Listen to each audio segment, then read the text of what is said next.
Good afternoon. Welcome to the National Press Club. My name is Gil Klein. I'm the club's president and a national correspondent for Media General newspapers, writing for the Richmond Times-Dispatch, the Tampa Tribune, and the Winston-Salem Journal. I'd like to welcome club members in the audience today, as well as those of you who are watching us on C-SPAN or listening to us on National Public Radio or the Internet Global Computer Network. Before introducing our head table, I'd like to remind our members of some upcoming events. On Monday, June 6, former President Gerald Ford will present the Ford Foundation Journalism Awards and talk about the challenge to America. On Tuesday, June 7th, Norman Augustine, Chairman and CEO of the Martin Marietta Company, will discuss the defense industry in a speech entitled, "Headed for High Noon Again, the Future of the U.S. Defense Industry." And on Wednesday, June 8th, Herbert Kelleher, Chairman of the Board and President and CEO of Southwest Airlines, will present a speech entitled, "My Life as an Airline Commissioner." Also, I'd like to mention that there will be a book and author wrap on Wednesday, June 1st, starting at 6 p.m., with Harry Jaffe and Tom Sherwood, authors of Dream City, Race, Power, and the Decline of Washington, D.C. Transcripts, audio, and videotapes of today's lunch are available by calling 1-800-500-9911. If you have any questions for our speaker, and I certainly trust that you will, please write them on the cards provided for you at the tables. That's right, pick them right up, pass them around, and send them up here, and I will ask as many as time permits. I'd like now to introduce our head table guests and ask them to stand briefly when their names are called. And please withhold your applause until all the names are read. From your right is Elimelech Ram of IBA Israel TV. Bob Adams, freelance journalist. Eugene Methvin of the Reader's Digest. Itamar Rabinovich, Ambassador of Israel.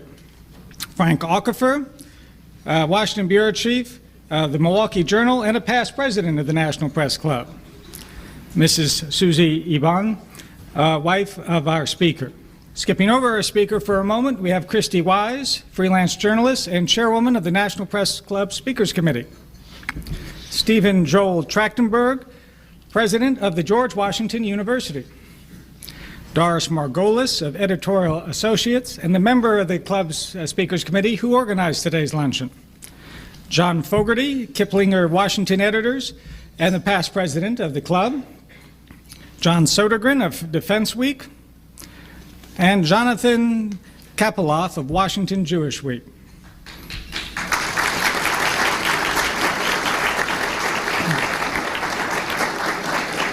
Also, I'd like to thank staff members Melissa Bender, Sherry Burton, Melanie Abdel-Dermat, and Jeff Tarbell for organizing today's luncheon. Now today, we are honored to have with us Ambassador Abba Eban, a man whose career not only spans, but has left an indelible mark on many of the great events of the past half-century. The Times of London perhaps put it most eloquently in terming him the most brilliant diplomatist of the second half of the 20th century. I don't know if anybody's asked Henry Kissinger about that, but he probably agrees too. Ambassador Eban may hold some kind of record for speaking here at the club. He came for the first time on the 21st of November, 1950. I hate to tell you how old I was at that time, when he was Israel's brand new ambassador to the United States. And at that time, he proclaimed that peace in the Middle East was right around the corner. It has been a long walk to that corner, Mr. Ambassador. But you have been along with us every step of the way. This is your 9th time speaking here, and the prospects for peace have never been better. Born in South Africa and educated in England to become a professor at Cambridge University, Mr. Eban caught his first glimpse of Palestine as a British captain during World War II, assigned to Jerusalem.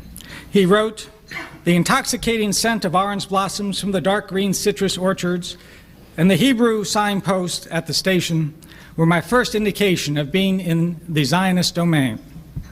4 years later, he walked into a British military base in Jerusalem, handed in his military papers, and walked over to the Jewish agency to sign up as an official. The Cambridge scholar, a classicist who loved words and had studied Arabic and Persian, rose to become the Jewish state's main expositor to the outside world, the Washington Post wrote. He remained at the center of Israeli diplomacy for 3 decades, all the way from the United Nations debate on the partition of Palestine to the defeat of the Labor Party in 1977. Since then, he has still been the expositor of the Jewish experience through his books and public television series. And during this past year, Ambassador Eban has served as the first Shapiro Professor of International Affairs at the George Washington University. He comes to us at a crucial moment in Israeli history. The months following the historic signing of the peace accords between Israel and the PLO have been tumultuous for both sides. But so far, the leaders have not favored on the path for fulfilling those accords.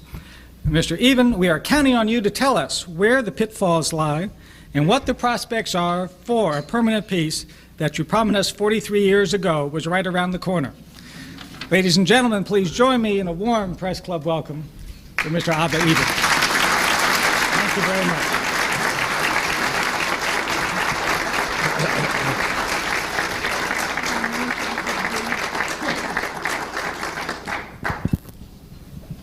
I'm very grateful to you, Mr. Chairman, for what you have said. You have achieved generosity without any marked departure from precision. The only objective things written about me have been in introductions by successive chairmen and, of course, in my autobiography. Autobiography is an excellent device for telling the truth about other people. But sometimes they do reveal something about oneself. I greatly appreciate the hospitality of this club because as ambassador to Washington some decades ago, I once held the record for frequency of appearance at this podium. Now that distinction was attested by the proliferation in my closets of multitudes of the ties which you were accustomed to present to your speakers when you thought that it was time for meetings to end. I understand that that practice ceased when the Indian Prime Minister, Mr. Nehru, addressed your luncheon. He was clad in a black tunic which was buttoned right up to his neck, and suddenly ties appeared to be monstrously irrelevant. I remember that he gave the tie a very baleful look, wondering to what useful purpose such an article could possibly be applied. The same kind of look as I saw Winston Churchill cast when a glass of water was unwisely put on the podium at the meeting. Your generosity toward diplomats should not be allowed to obscure the basic truth, Mr. Chairman, that there is an intrinsic built-in conflict between the media and diplomacy. What one seeks to conceal, the other wishes to expose. The entry of the media into every stage of the negotiating process changes the whole spirit and nature of the diplomatic system. The modern negotiator cannot escape the duality of his role. He must transact business simultaneously with his negotiating partner and with his own public opinion. The clock can never be put back to the era in which at least the early and intermediate stages of negotiation were sheltered from the domestic constituencies of the negotiating parties. Of course, the patron saint of all of this was Woodrow Wilson. Open covenants openly arrived at, after which there shall be no private understandings of any kind, but diplomacy shall proceed always in the public view in the light of the universal interests of mankind. Well, having promulgated this tumultuous advice, President Wilson locked himself into a room with 3 other leaders in the most secretive and conspiratorial conference that had at that time ever been held. Woodrow Wilson, like many great men in history, lived in such close intimacy with his own conscience that any transitory conflict between them could always be rapidly resolved. The weakness of the open covenant theory is that one party gets wind of the concessions made by his own side without or before simultaneous knowledge of the corresponding concession received or expected from the other side.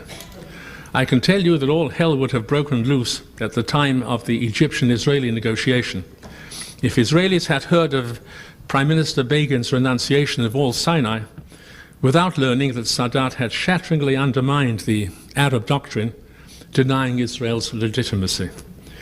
The same thing would have happened in Egypt if the Arab world had been told of Egypt reneging on what was then sacred Arab doctrine about Israel's non-existence without also hearing of his success in recovering his territory and his honor. So at the risk of not being invited here again, I must tell you that I did rejoice at President Carter's success in keeping the TV and newspaper pundits below in the plain while he negotiated with Israel and Egypt on the lofty heights of the Maryland Hills. My ancestor Moses would not have got his Decalogue adopted if the turbulent folk below had known about the attractive options which they were henceforward forbidden to attempt. Now, about my own participation in the public debate on the current peace process really began on the memorable 13th of September, when I crossed the White House lawn and was intercepted by the NBC representative, Tom Brokaw, who said that there was very little time. There was only time really for one question and a brief answer. And his question was, have you read Arafat's last speech? And my answer was, I hope so.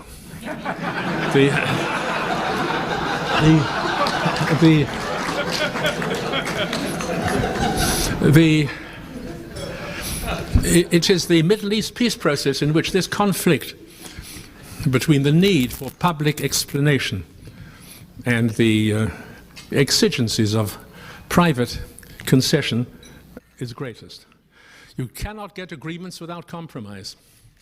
Compromise means that you accept today what you swore a few months ago that you would never accept. This is a salutary exercise, but it's not something that political leaders like to be photographed doing.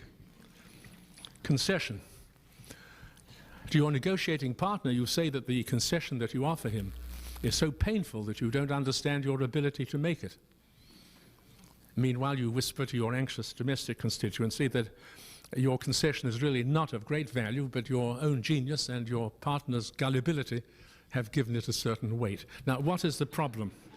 The problem is that the wind carries your words in both directions, and your constituency and your negotiating partner hear what is meant each to the other. But let me at this stage make a proclamation really of faith, I believe of rational belief about this process. The decision of the Israeli electorate to establish a government committed to innovation, compromise and change was a splendid event. Even before the implementation of any agreement, the Israeli-Palestinian Accord has led to a drastic reinforcement of central Israeli interests. I'm not here to tell you that there will be paradise if the peace process succeeds. I will say that there will be an inferno of violence and despair if it were allowed to fail. Think, if you will, of the extraordinary convergence of ostensibly disconnected events that were necessary for this window to open. The Desert War, incidentally, not all of these events were the product of Israeli initiative, but their convergence was almost miraculous. The Desert War undermined the power and the malice of our implacable enemy. The collapse of the Soviet Empire suddenly transferred the full brunt and gigantic weight of the Soviet Union from the negative side of the scale of peace to the positive side of the scale of peace. No longer the Soviet Union, the spoiler, the saboteur of peace, the inciter against Israel, the trainer of terrorism. But the Soviet Union, if you please, as a sponsor, together with the United States, of the peace process, putting up Israel's flags in most of the republics, including the Muslim republics of the former Soviet Union. Syria. The greatest effect of the Soviet collapse was in Syria. Remember, if you will, that Syria has never conceived the idea of fighting against Israel except in 3 conditions. One of them was the condition that Egypt should be fighting against Israel at one and the same time. Say what you like about President Hafez al-Assad. He is a realist, and he understands the valor of which discretion is the better part, and how comforting it must be to fight against Israel from the north if you know that an even stronger Arab power is attacking us from the south.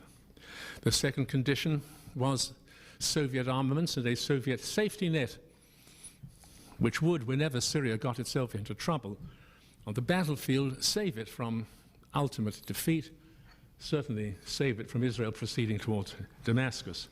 The third condition was to have a friendly and fraternal Iraqi army at its side. None of these conditions now exists. Syria cannot rely on Iraqi protection, on an Egyptian alliance, or on a Soviet safety net. Therefore, to believe that Sadat might now be really ready for peace, it isn't necessary to believe in his virtue. It is necessary only to believe in his realism. The fact that Syria is ready to negotiate peace is itself the kind of event that would not have been expected by serious people even a year or two ago. The existence of negotiation does not, of course, prove the existence of an agreement or of a solution. And yet it is not incredible that Syria should be capable of reaching a peace agreement with Israel, precisely because we are not dealing here with virtue and conscience, but with reciprocal self-interest. Each negotiating partner has not only something to demand, but something to offer in the context of a peace settlement. More international agreements are reached through the absence of viable alternatives than through the merit of proposed solutions. Jordan is not the Jordan that some of us recollected with dismay during the Desert War. There has been drafted already in a very advanced stage of formulation the kind of vision of a Jordanian-Israeli peace. Jordan is not the most important of the Arab states, but it is in the Jordanian-Israeli relationship that there seem to be most prospects of concrete regional development projects. Is it not ridiculous that there should be 2 ports, one in Eilat and one in Aqaba, a few kilometers apart? Why not a joint port authority? Is it not foolish that we and the Jordanians should be engaged all of these years in preventing the other from utilizing the pharmaceutical resources of the Dead Sea, still amongst the most important pharmaceutical resources in the world? Why not a joint Dead Sea authority? Why not cooperation on tourism? What if those people in search of the roots of Western civilization could travel from the holy city of Jerusalem across the Jordan to Petra, the seat of the ancient Nabatean civilization, and thence to Egypt, especially Upper Egypt, to witness the glories of the pharaonic regimes? Why not 20 million tourists to our region instead of the meager 2 or 3 millions that now reach us? Egyptians change also because Egypt is no longer rather shamefacedly avoiding contact, but is an active catalytic agent in the peace process. In fact, meriting and deserving much more praise for its role in overcoming crises than the media have accorded to it. And that is because Egypt is itself an exemplar. The Egyptian-Israeli relationship is a success story, especially in terms of logistics security. Israel, while in possession and control of Sinai, meant 3,000 Israeli dead 3,000 in the Six-Day War, in the War of Attrition, and in the Yom Kippur War. And war was always inevitable. Now, under the monitored peace treaty, our losses are zero, and war is almost inconceivable. To prefer the previous situation to the present one would mean to prefer death and war to peace and life, and it is Egypt's ability to present that spectacle that gives such weight to its intervention. Above everything else, a change in the Palestinian outlook. It is progress towards self-understanding. The mainstream Palestinians understand the overwhelming weakness to which their leaders have maneuvered them, although they don't always acknowledge that source of their weakness. Their rhetoric of bombastic threat is typical of those who lack power. I would suggest to you, therefore, not to regard that as decisive, although it is certainly deplorable. What is decisive is what is happening on the ground. And on the ground, I believe that the media should give the peace process a longer chance. 24 hours had not elapsed after the Israeli withdrawal from Gaza before the newspapers were writing that everything in Gaza is chaotic. Well, why should it not be chaotic? What does anybody expect? Coexisting in Gaza, you have the following elements.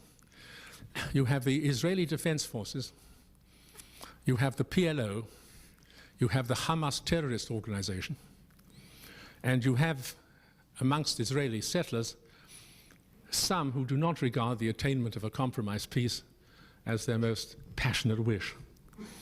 Now, are these the ingredients for an immediate transition to smooth administrative arrangements?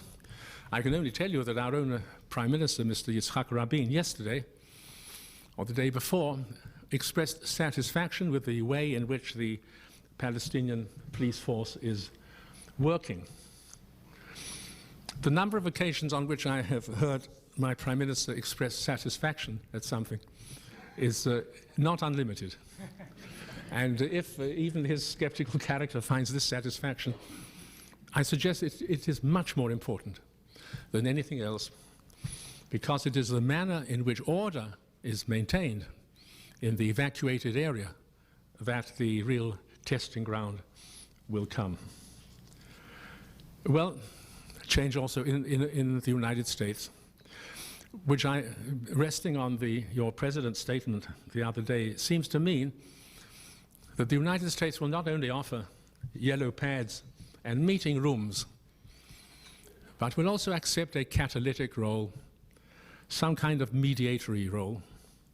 There's a tendency to believe that because of the remarkable exploits in Oslo, that mediation is now ruled out and only direct confrontation is feasible. I do not believe this.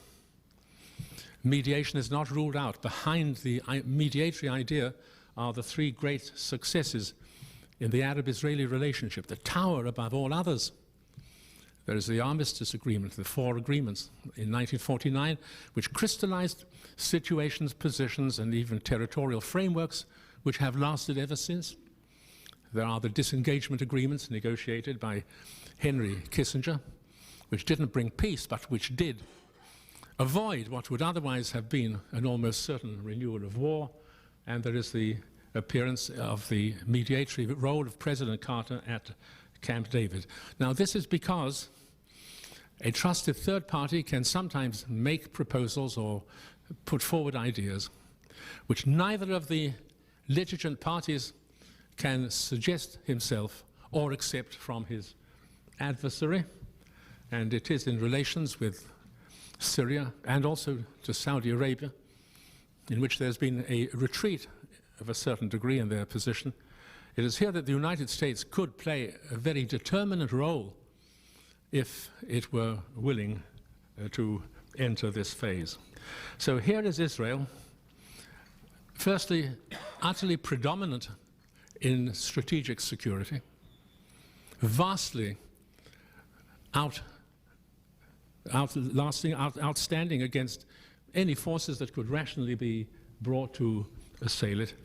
And in a stage of diplomatic success that was unbelievable a year or two ago, instead of maintaining relations with a meager 40 countries, there are now 120 nations or more which maintain or seek to maintain relations with Israel, including the giants of the Third World, India and China, including most of the republics, including the Muslim republics of the former Soviet Union.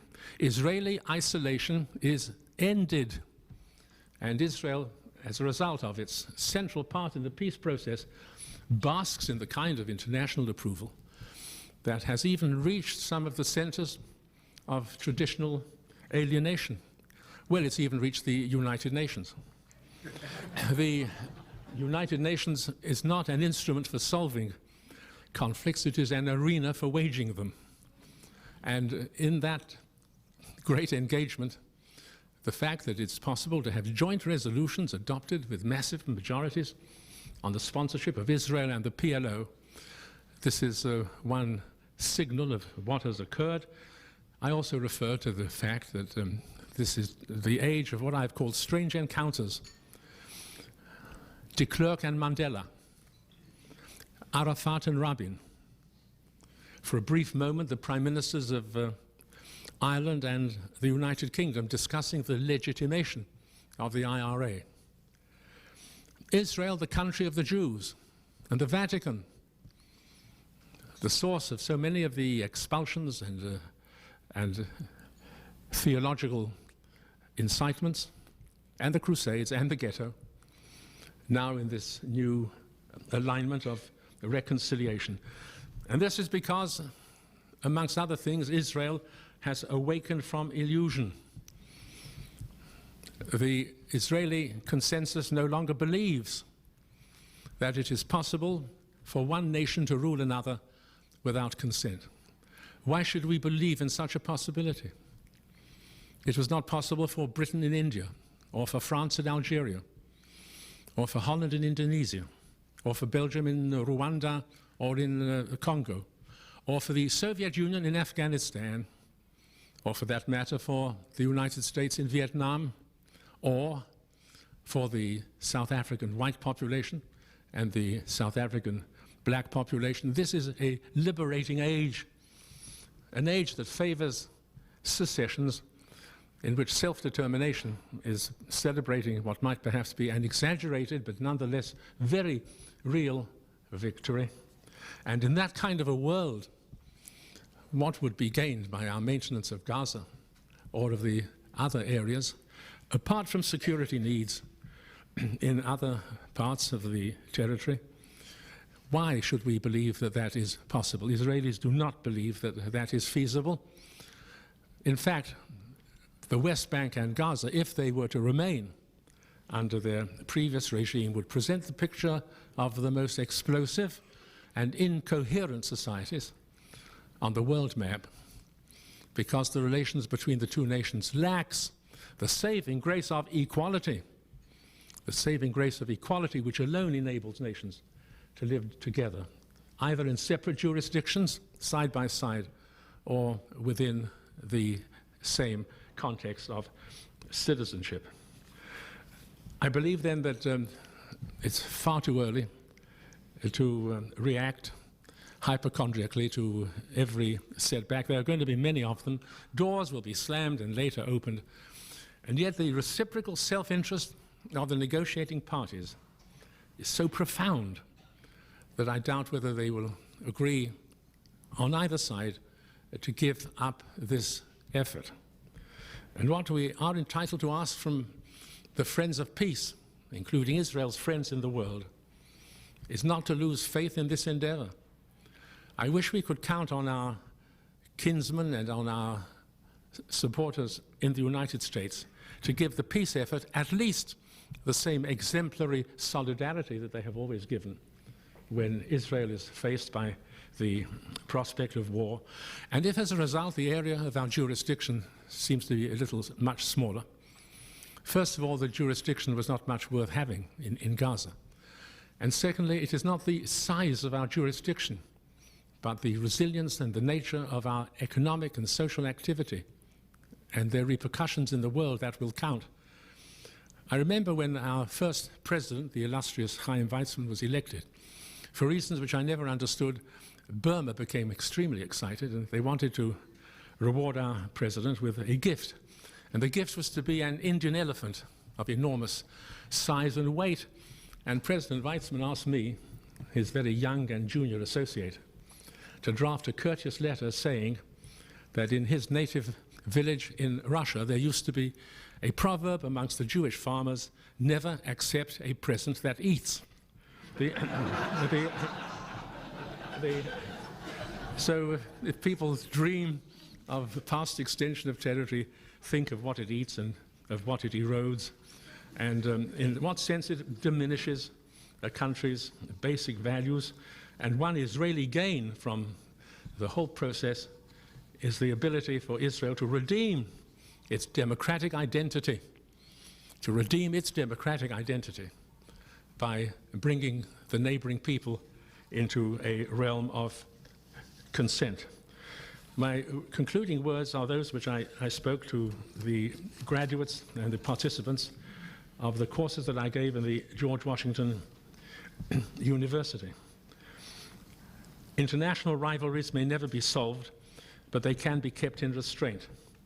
War prevented is a kind of peace, perhaps the only kind of peace that nations will ever know. This may sound unambitious and unattractively sober in comparison with messianic yearnings for perfect peace, which illuminate many of the noblest chapters of history. But diplomats, scarred by experience, can only inhabit a middle ground between excessive skepticism and exaggerated hope. In conclusion, I can only say in defense of the diplomatic communities, both in faculties and in the international field, diplomacy must be judged by what it prevents and not only by what it creates. Much of it is a holding action designed to avoid explosion until the unifying forces of history take us all into their embrace. Thank you.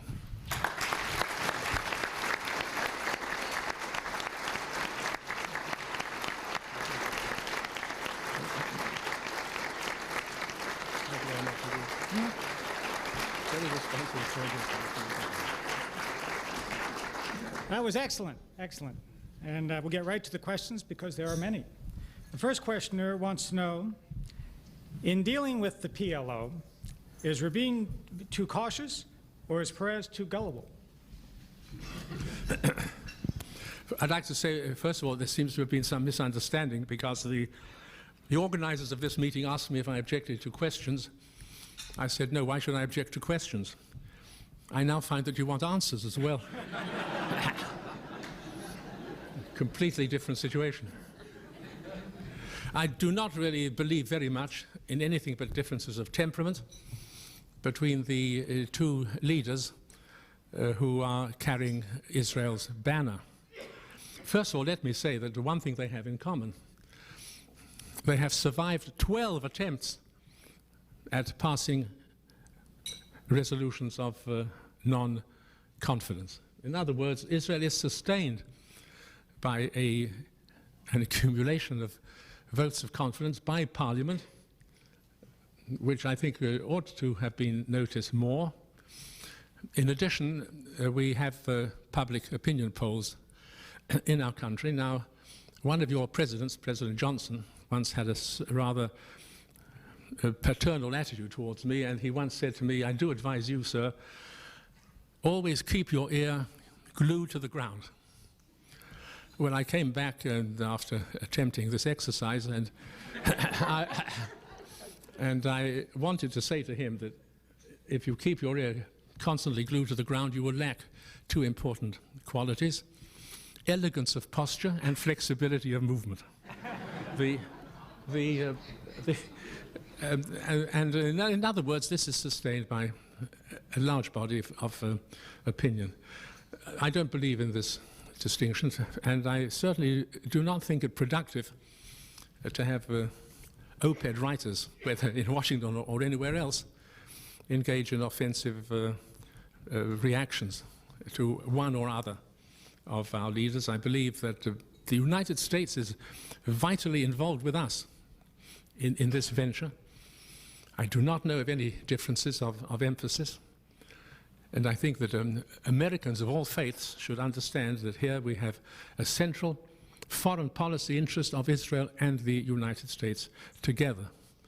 Now, if there are these differences of expression, some of them may be deliberate and others may be inadvertent.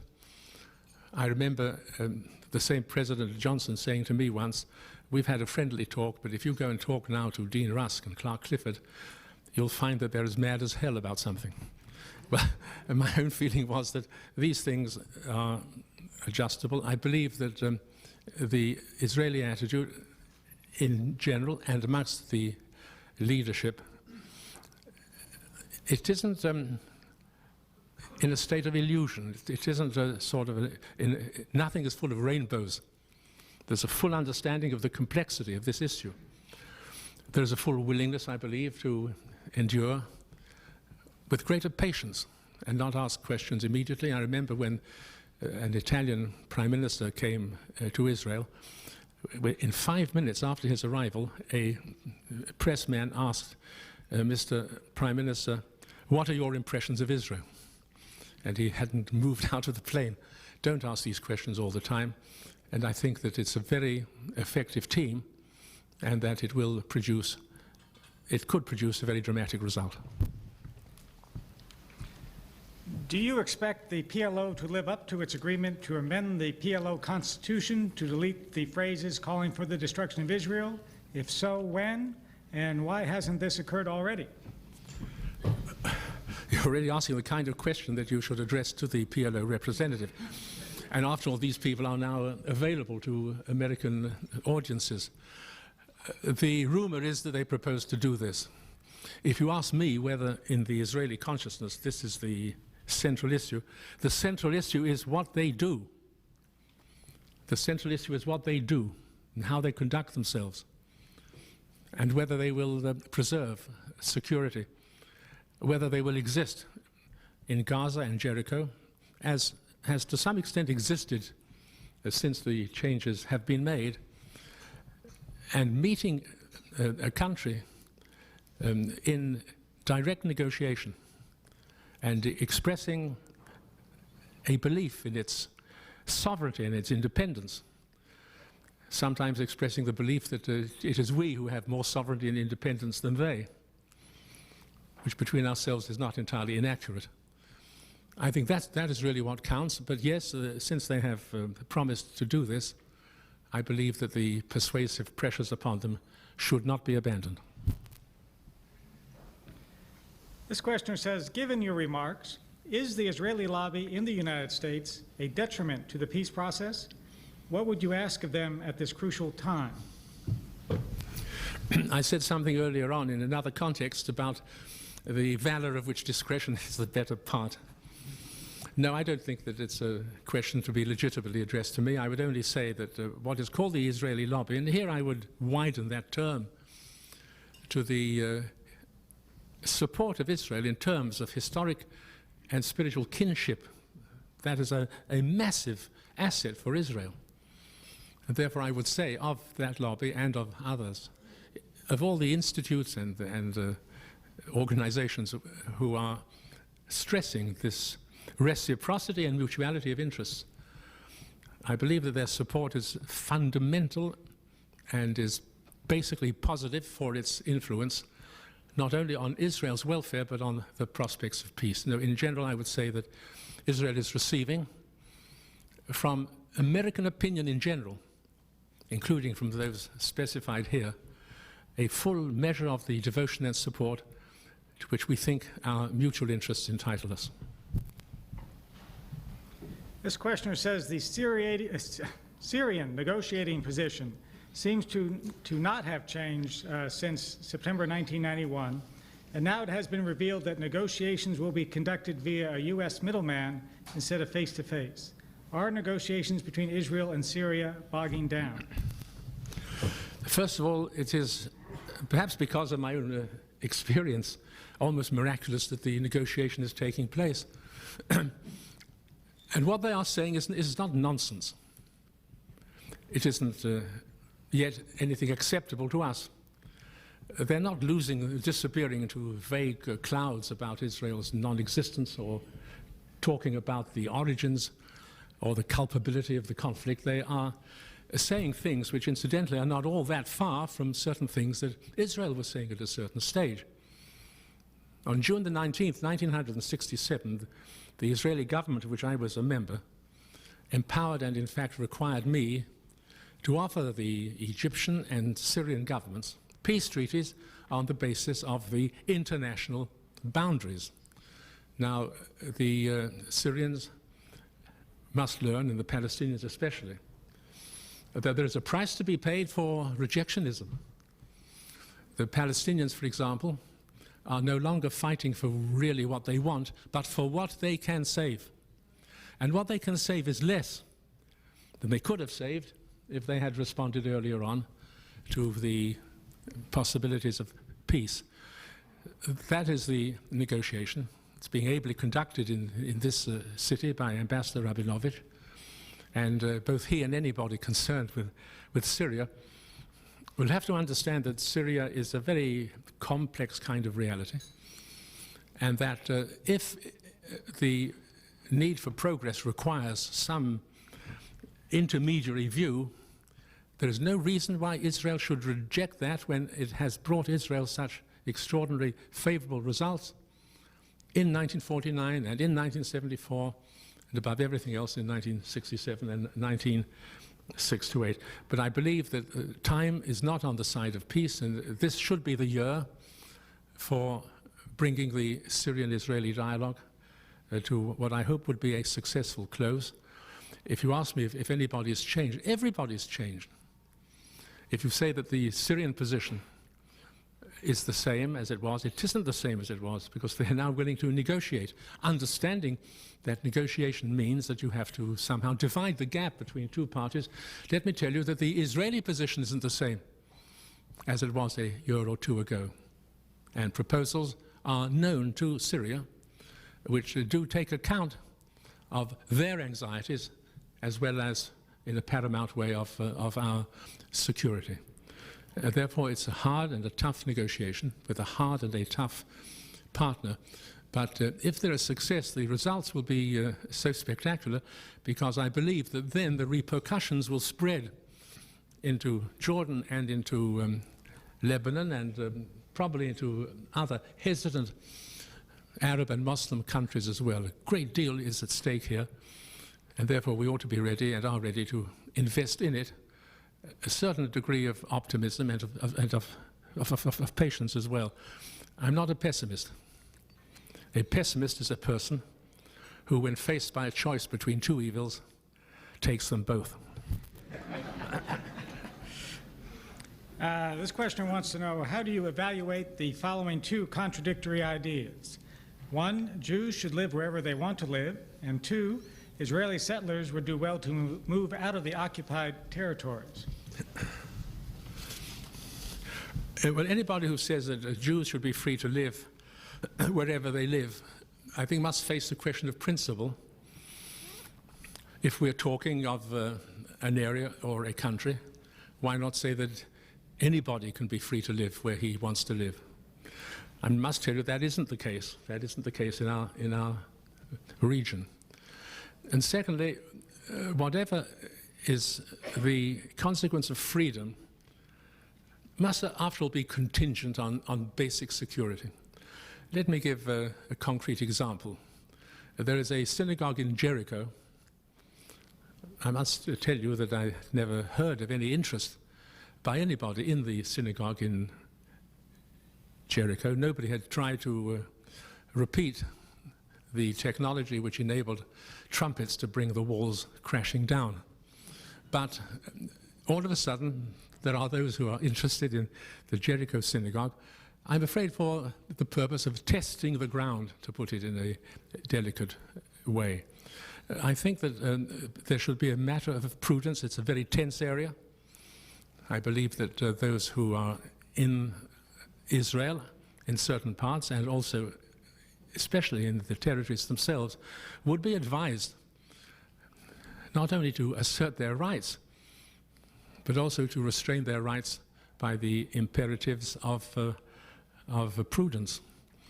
I think there is in this country the folklore of a grave on which was inscribed, "Here lies John Jones, who exercised all his rights." To what extent might the Israeli economy benefit from Arab states' demand for services Israel could supply, services such as civil and agricultural engineering consulting, should the calm of peace truly descend on the Middle East?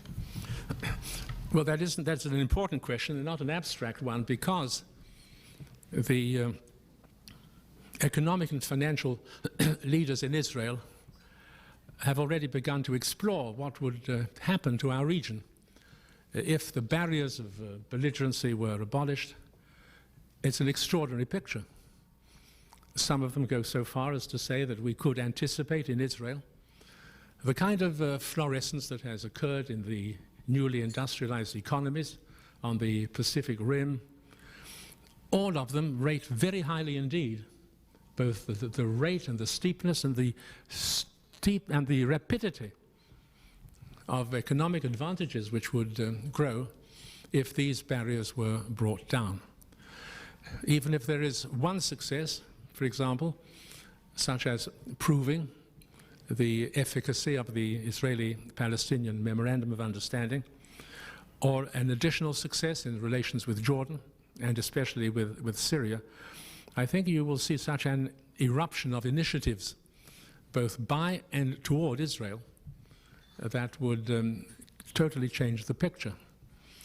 What is needed, however, is at least one or perhaps two more acts of agreement, similar and parallel to that which was signed in this city on the 13th of September. We're a very short way distant from the kind of response to economic opportunities that we had never envisaged before.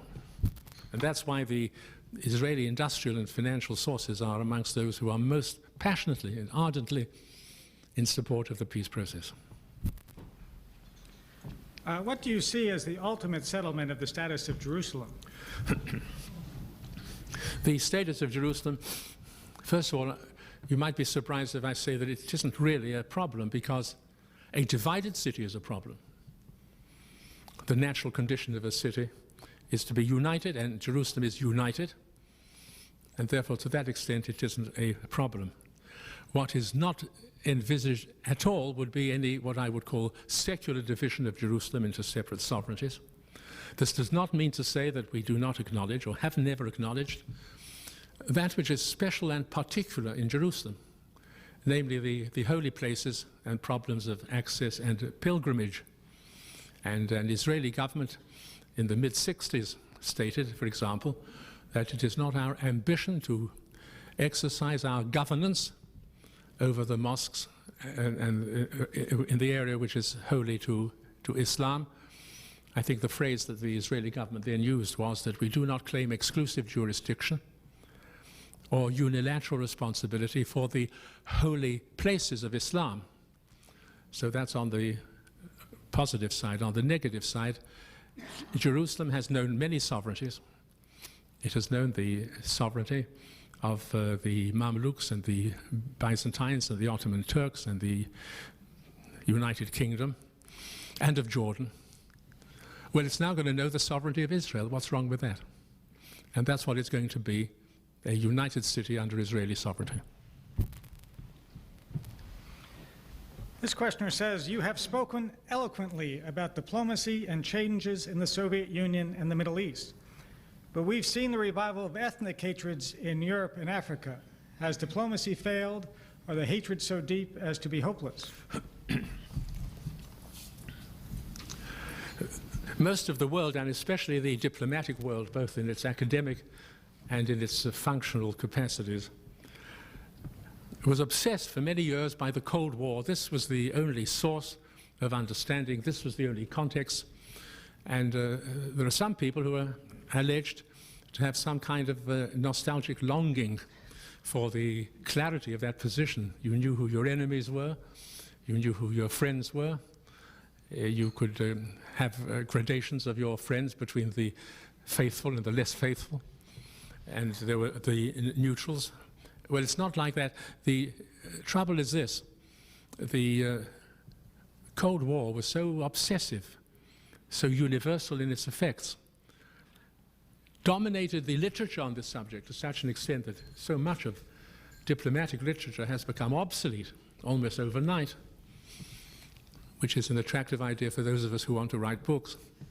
But since that has happened, we failed to understand that the Cold War was the kind of lid on a seething cauldron under which there were fermenting and bubbling these noxious conflicts which had been suppressed, restrained because no small country wanted to start something which might lead to a nuclear war, which have now broken through, and therefore there's not going to be a new order.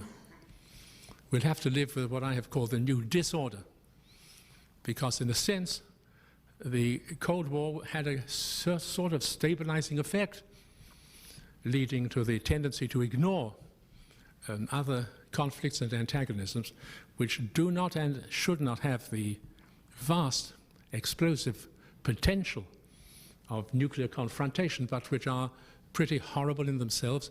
That's why we see Rwanda and we see Bosnia, we see Somalia. But if you ask, is there an easy way out of all of this? There is not an easy way out of this. Certainly not for small countries such as my own, not even for great powers. I think the world is not going to inherit a new utopia such as statesmen sometimes see, usually after they've had some kind of ecstatic success like the Desert War, or a traumatic failure like the situation in the Bosnian area. I think we have got to live, as I suggested, to... It's wrong to send young people into the world and give them illusions about a kind of new utopia. Certainly not for Israel. Utopia, for one thing, is a country without boundaries. In Plato's Republic had no foreign policy. The trouble with utopia that against our own country is that utopia has no boundaries and no neighbors. Israel has boundaries and has neighbors. I, as a Jew, have never had problems with the Christian doctrine that you should love your neighbors and also love your enemies, because usually they're the same people. Thank you. No, not quite yet. 5 minutes. Can the United Nations be an effective world police force? The United Nations has gone through many phases. The first phase was what I call the phase of illusion. The great men of the world who seemed to dominate the international structure sat in Yalta. There they were, Roosevelt and Churchill and Stalin, and drew up the blueprint of an international organization which would perpetuate their own domination. In other words, there would be 5 powers who would run the world, and they would have military contingents. And until 1943, these bemedaled generals used to meet every month and disperse without reaching a conclusion. They were to be able to enforce anti-aggression. They were to suppress aggression. Well, that collapsed, and it collapsed for the following reason. There is not a sense of world community which would give the United Nations the kind of passionate devotion that nations give to their own flag.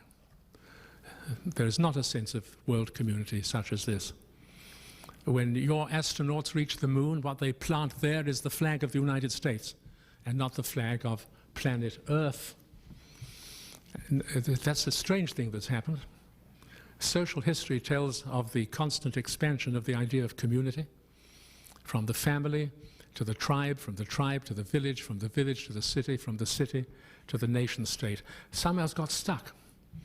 And people do not give to anything above the nation state the kind of devotion and solidarity which would be needed for an international organization to operate in what is called as a force, as a police force, and something that would be obeyed. No, I think not. I think we have to be satisfied with lesser palliatives. One of them suggested, recently by Brian Urquhart, who was the Deputy Secretary General until recently. He thought that since nation-states are not going to give discretion to their armies to operate on matters which are not of national interest, he suggested a voluntary force at the disposal of the Secretary General of the United Nations, which would be called into action in such crises as have existed, especially in small countries. Even here, I think that Brian Urquhart doesn't really believe that this is going to happen soon, because, as I've said, any voluntary organization operating without the blessing of international institutions is going to be very hesitant indeed. At least that is a feasible idea. It is not as feasible as the idea of the United Nations having a police force. If it's a police force, let me say frankly, it'll have to have a large American component. Is the American people now in the mood to put its own citizens at peril for interests that cannot be described as national interests of the United States? You know the answer to that better than I do, but I'm certain we both have the same answer.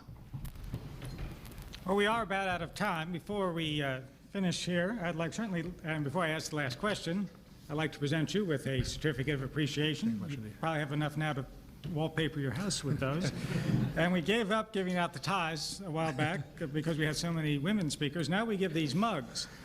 They're wonderful things, and you can stick all your ties in them. Thank you very much. Thank you.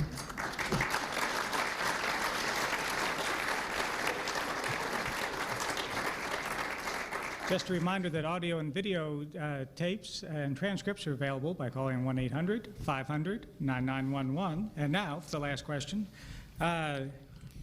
could you please tell us maybe the mood and the atmosphere that was at the United Nations on the day that the vote was taken to create Israel in 1948?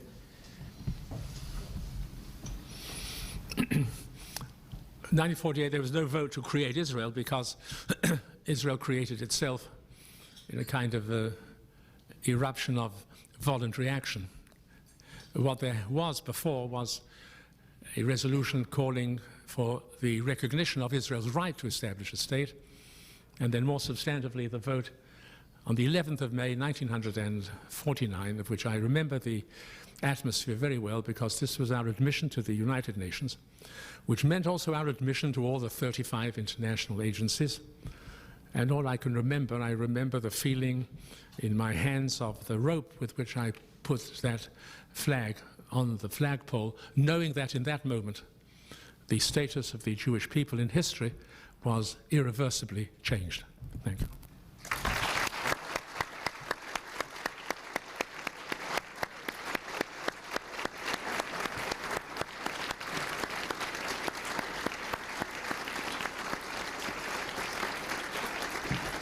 Thank you very much, Mr. Eban. That was tremendous. We appreciate you being here, and we thank you all for coming, and we hope you'll be back here very soon.